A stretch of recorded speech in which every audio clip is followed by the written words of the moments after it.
Welcome back to Homebuyer University. Down payment assistance is a great way to get your foot in the door into homeownership, but we're going to talk about the dark side of down payment assistance. Here are a few questions to ask your mortgage loan originator to make sure that down payment assistance is right for you and that you're not shooting yourself in the foot in the long run. As Andrew said, down payment assistance programs are a fantastic way to get your foot in the door or get a little boost to get into the property that you want. However, almost every single one of them has some sort of catch. And if you don't know or understand what that catch is, it could really be impacting you in a negative way and actually having you lose money, jeopardize your credit and your home if you aren't aware of what those potential consequences are. Let's get into what some of those potential catches are and what you can do to best position yourself to be prepared for them, educate yourself on them, and make sure it is the right program and fit for you instead of just signing up for what might feel like free money at the time. One of the first catches to down payment assistance is they can come in multiple loans. Essentially, the down payment assistance that they're giving you is tacked onto the back end of your mortgage that you'll eventually have to pay back in the future. Dom, what are some things that we got to look out for or be prepared for to pay those loans back? There are two big things you want to ask your mortgage professional ahead of signing up for the programs with multiple loans. The first one is, what happens when I want to refinance? Oftentimes, if you have multiple loans in the property, it may be very difficult to refinance. So if you're buying something and your rates are high, but your property's appreciated, you may not be able to refinance as often as you want, when you need it, or when it actually makes sense because those other loans tacked on your mortgage could prevent you from doing so. The second thing you need to be on the lookout for is really going to be about your own equity position in that property. Now, if you're coming in and you're leveraging a couple down payment assistance programs that are in the form of loans, you don't have very much equity in your property. You might have no equity in your property because you took up loans to finance the entire price point of the home. And while this is awesome because you got in with no money down, what you have to look out for is how long do you need to keep the property to sell it and not lose money? Let's talk about what that actually means. So let's dive into that example where you put no money down because you leverage down payment assistance programs. So you have several loans on your property that are commensurate with the value of the home. So the amount of loans you have equals the price that you paid.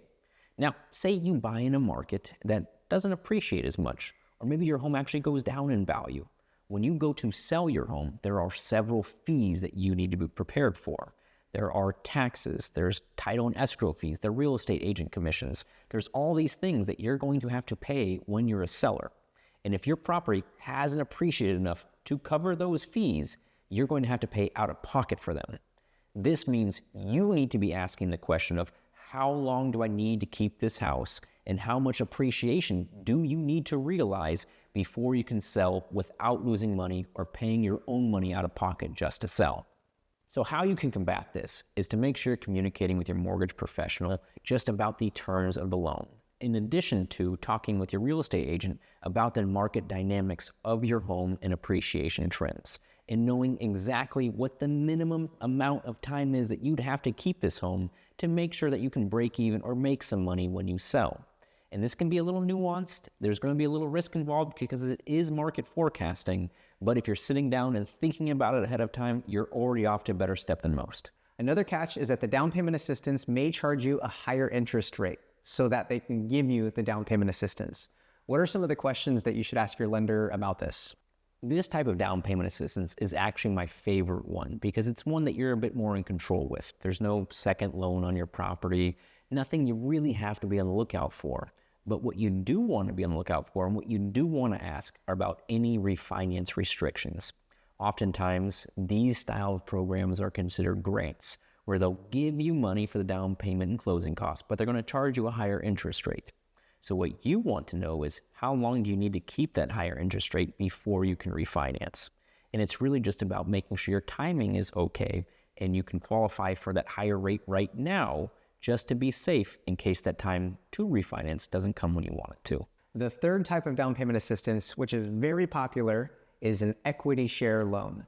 This means that the down payment assistance investor actually invests with you into the home, but there are a few things that you definitely want to watch out for. Dom, run us through those. Any shared equity program has its pros and cons.